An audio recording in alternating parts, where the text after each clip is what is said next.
Non-retour, extrait de l'album N'oublie jamais, chanté par Henri Njol, album paru en 2001.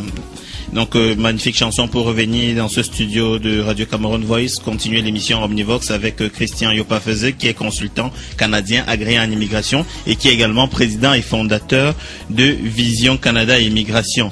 Donc, Christian, vous êtes consultant en immigration au Canada. Pourquoi vous avez choisi de le faire précisément au Canada? Vous avez fait un bon nombre de pays. Est-ce que vous avez pensé qu'au Canada, c'est au Canada qui fait mieux vivre, qui fait bon d'exercer ce métier, ou alors que c'est ici que les règles sont beaucoup plus claires, beaucoup plus limpides pour l'application? Oui, donc alors j'ai choisi le Canada pour faire ce métier. Pourquoi? Parce qu'en général, je pense qu'on ne peut pas faire très bien un métier auquel on ne croit pas. Surtout quand on est fondateur de sa propre firme. Si on est employé par une entreprise, il arrive qu'on fasse un emploi auquel on ne croit pas vraiment, c'est juste pour les fins de mois.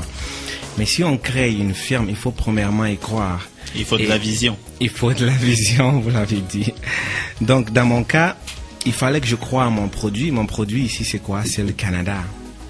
Donc, si je ne pense pas que le Canada offre des opportunités... Que c'est une destination prestige. Prestige et privilégiée d'ailleurs. Si je n'y crois pas moi-même, je ne peux conseiller à personne de venir au Canada. Et puis ça, c'est par exemple, entre nous, sans vouloir émettre de jugement par rapport à d'autres pays, je ne ferai pas ça pour l'Allemagne, où j'étais par exemple.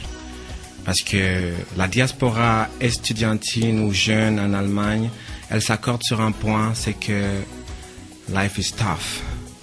La vie n'est pas simple. C'est-à-dire on se retrouve, on se le dit à chaque occasion, le système est différent, la lourdeur, le racisme est encore très sensible. Donc c'est pas un pays que je peux aller au Cameroun et dire bon, je suis consultant allemand agréé en immigration, venez en Allemagne, ça va. C'est personnel ça. D'autres personnes peut-être se sentent bien en Allemagne, ils pourraient le faire. Mais moi, c'est juste pour répondre à votre question. Le Canada, j'y crois. Je suis moi-même un exemple, je pense, de ce chemin canadien. Un modèle de trajectoire. Voilà. Donc, je peux me prendre un exemple lorsque je parle aux gens. Je peux leur dire ce que j'ai fait en 6 ou 7 ans en Europe, Allemagne, France et autres. Et je peux leur dire ce que j'ai accompli en 2 ans au Canada. Et de dire tout peut devenir possible. Voilà. Yes, you can. Voilà. Donc, être consultant en immigration, ça requiert une accréditation du gouvernement au Canada. C'est ça. Donc, quelles sont les conditions d'exercice de la profession? Comment on fait pour devenir consultant canadien agréé en immigration? Voilà. Donc, au final, c'est étude de dossier, c'est le cours, c'est l'examen du cours, c'est l'examen de la SCCI et c'est l'examen du Québec. Et après, il faut payer ses frais chaque année pour rester membre dans ces organismes-là. Et la Société canadienne des consultants en immigration, elle est essentiellement constituée de consultants en immigration? Oui, si vous voulez, c'est le barreau des consultants en immigration. Mais vous êtes également fellow de l'ICM, l'Institut canadien de la migration. Oui, c'est ça. Et c'est quoi exactement l'Institut canadien de l'immigration? Alors, ils appellent ça fellow, c'est juste une façon de dire aussi membre.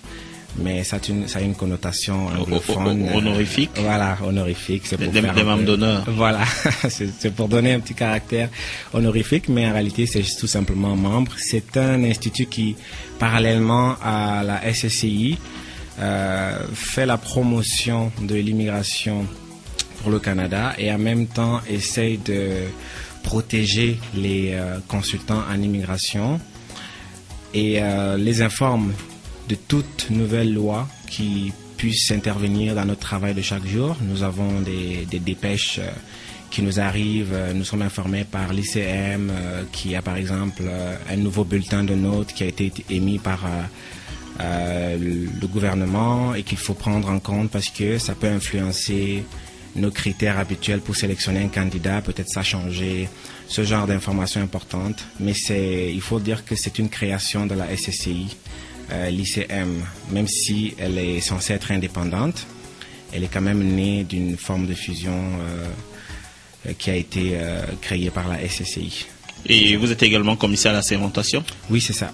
Donc, en quoi ça consiste, commissaire à la sermentation? Alors, commissaire à la sermentation, dans mon cas, pour tous les districts judiciaires du Québec et l'extérieur du Québec, c'est avoir le pouvoir de faire assermenter un document, c'est-à-dire vous faites une déclaration devant moi et je peux signer que vous avez déclaré solennellement. Oui, établir des copies certifiées conformes. Voilà, vous faites la copie de votre je sais pas, passeport ou autre chose. J'ai besoin de voir l'original et puis je mets mon cachet pour dire j'ai vu que cette copie est conforme à l'original qu'il m'a montré. Une façon de légaliser, comme on dirait au Cameroun. Voilà, de légaliser ça. Oui.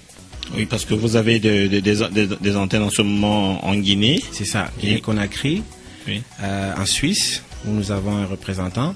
Nous travaillons en ce moment sur une possibilité d'un bureau à Dubaï, aux Émirats. Nous avons un partenaire avec qui on est en négociation. Et le mois prochain au Cameroun, où nous avons décidé d'ouvrir un bureau physique sur place. Voilà. Et essentiellement, votre clientèle en majorité vient de quel coin du monde? De tous les dossiers que vous avez eu à traiter, les dossiers viennent principalement d'où? Pour l'instant, pour parler des statistiques, on va dire qu'étonnamment, la plupart de mes clients ne viennent pas des pays pauvres. Contrairement à ce qu'on serait censé de croire, ça répond un peu encore à la question de pillage de cerveau. Oui. Le Canada accueille chaque année 260 000 immigrants. Et croyez-moi, un très faible pourcentage vient des pays dits pauvres. C'est des pays qui sont censés déjà avoir une très bonne place sur la scène internationale économiquement. Donc moi, ce serait principalement l'Europe. La plupart de mes demandes sont européennes. Et je dirais, deuxième demande du monde... Déjà pour faire un statistique... Est-ce que c'est pas dû au fait que quand on est en Europe déjà, les règles sont beaucoup plus... Enfin, les règles sont les mêmes pour tout le monde, mais les délais sont beaucoup plus courts et parfois le traitement est beaucoup moins laborieux. Est-ce que c'est pas au fait dû à ça? Disons le fait que vous avez beaucoup plus de clients qui viennent de là? Je ne pense pas. Je pense que ça peut être un critère. Mais je pense que le premier critère, à mon sens... C'est simplement parce que être en Europe, ils ont accès à l'information. Oui, ils savent qu'il y a cette procédure. Ils savent que ça existe. Et c'est pour ça que nous voulons ouvrir un bureau, par exemple, au Cameroun, pour amener l'information aux Camerounais. Il y en a déjà de plus en plus de Camerounais ont accès à Internet, même de leur domicile, d'accord, mais ça reste très limité. Donc nous voulons amener l'information au Cameroun. Et comme je vous ai dit, non seulement l'information de vous pouvez immigrer si vous remplissez tel et tel critère, mais aussi l'information c'est quoi le Canada. On parle tout le temps du Canada. Surtout ces derniers temps, le Canada est sur toutes les lèvres. C'est quoi, qu'est-ce qu'il y a, qu'est-ce qu'il offre, c'est quoi ce mystérieux Canada qui semble être le paradis sur Terre là.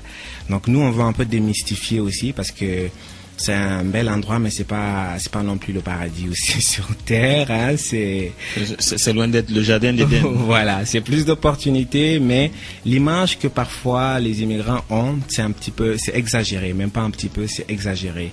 Donc c'est pour ça que nous voulons nous installer au Cameroun pour démystifier ça. Donc pour répondre à votre question, c'est l'Europe qui est ma première source d'immigration en ce moment. Ensuite c'est la Guinée, en Afrique de l'Ouest. Et le Maroc et le Cameroun, bien sûr. Le Cameroun est peut-être en 4e position. Je pense que ça changera lorsque le bureau sera sur place. On a plus de demandes du Cameroun que de contrats finalisés. Parce que les Camerounais sont souvent victimes de fraude sur Internet et autres choses. J'ai des personnes très très intéressées qui me disent mais est-ce que vous n'avez pas une antenne où je peux aller payer les honoraires et déposer mon dossier? Des bureaux physiquement. Voilà, parce que envoyer l'argent, je sais pas trop, le compte bancaire au Canada, de nombreux appels et emails. Nous avons reçu plus de 600 emails, contacts Cameroun en juste quelques mois, qui sont intéressés mais qui veulent un bureau sur place. Donc c'est un peu pour répondre à leurs demandes que nous implantons ce bureau. Mais nous avons les demandes en général de 37 pays que nous avons reçus jusqu'à présent. 37. Ah oui, justement, je voudrais savoir, peut-être vous avez déjà commencé par y répondre avec l'installation d'une antenne au Cameroun. Oui. Mais la question c'est de savoir, quand on est consultant en immigration au Canada, vous êtes déjà venu au Canada, est-ce que c'est pas plus intéressant d'être implanté dans ces pays-là plutôt que d'être implanté au Canada? Parce qu'au fond, au Canada, vous n'avez presque pas de clientèle. Les gens, ils sont déjà au Canada. En dehors de quelques problèmes de gens qui veulent normaliser leur situation, mais l'essentiel de votre clientèle est à l'extérieur du Canada. Moi, j'ai demandé, alors quand le siège est au Canada, est-ce que c'est plus efficace comme ça? C'est une question pertinente. Le siège au Canada, en fait, c'est juste un siège central. Si vous voulez, c'est pas le plus grand bureau, par exemple. mais c'est tout est centralisé ici pour gérer les bureaux à l'étranger. Donc les centres opérationnels sont à l'étranger. Sont à l'étranger. Donc vous avez tout à fait raison. La clientèle sur place, il y en a. Ça, on peut pas le nier non plus. Beaucoup de personnes sont sur place, mais elles ont des problèmes. Être au Canada ne signifie pas que ça va. Il y a des familles qui veulent parrainer et qui savent pas la paperasse, c'est compliqué, tout ça.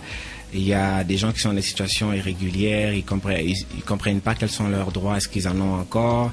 Donc, on a quand même du travail au Canada, mais vous avez raison, ça ne nécessite pas forcément un bureau énorme comme celui, par exemple, que nous allons ouvrir au Cameroun, qui sera à la dimension de ce que nous voulons faire au Cameroun.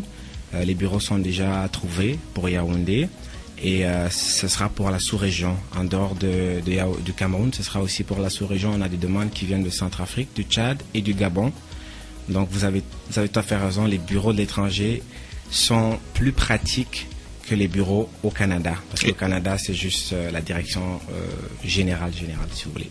Et donc vous êtes le patron et c'est peut-être l'occasion de le dire maintenant. Vous recrutez en ce moment pour le Cameroun. C'est ça. Vous avez besoin de combien de personnes pour l'antenne de Cameroun? Dans le long terme, nous voulons 8 à 14 personnes. Mais dans le court terme, nous prenons 4 personnes. Nous cherchons un directeur général pour l'antenne camerounaise. L'antenne camerounaise. Et une assistante comptable. Toutes ces informations sont sur le site. Un directeur commercial et je pense des agents commerciaux. Des agents, oui, voilà. Je suis désolé, j'avais pas ma liste sous la main. Je ne sais pas par cœur, mais disons que nous souhaitons prendre ces 3 premières personnes là de base. J'ai dit ces 3 premières personnes là, j'ai parlé avec l'accent québécois là. Ouais. Ok. J'espère qu'on me comprend au Cameroun. Vous commencez à être intégré. J'espère qu'on me comprend encore au Cameroun. Bon.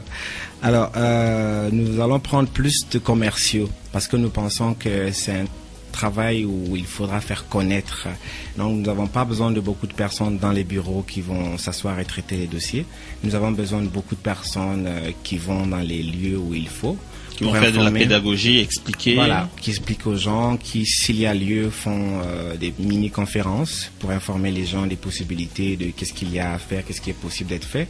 Donc à Yaoundé, Douala, il y aura des commerciaux. À Yaoundé, les bureaux sont déjà opérationnels, comme je vous ai dit, mais à Douala, nous allons recruter, mais le bureau n'a pas encore été trouvé. Mais il semble que nous serons installés dans la zone de Akwa. Mais ça, c'est encore à confirmer. Juste pour ceux de Yaoundé, je peux leur dire, ceux qui ont peut-être rendez-vous avec moi-même pendant le séjour, qui ont reçu par email, le rendez-vous, au lieu de la première adresse communiquée, sera désormais plutôt au quartier Bastos, près de l'ambassade de l'Allemagne, non loin de l'Institut linguistique italien. Oui. Une adresse plus détaillée avec un plan leur sera envoyée par email quelques jours avant le rendez-vous avec moi. Et voilà, on va se retrouver tout à l'heure pour la 3e et dernière partie de l'émission. Donc ce sera pour évoquer les plus récents changements en matière d'immigration au Canada. Et donc avec vous, on reverra les coordonnées de votre compagnie, donc Vision Canada Immigration. Sont les coordonnées ici à Montréal et également dans les autres pays, en Guinée, au Cameroun, en Suisse et puis probablement bientôt ça sera en Asie du Sud-Est. Oui, c'est ça, exact. D'accord, donc on se retrouve tout à l'heure. C'est après Annie-Fleur Bachelilis.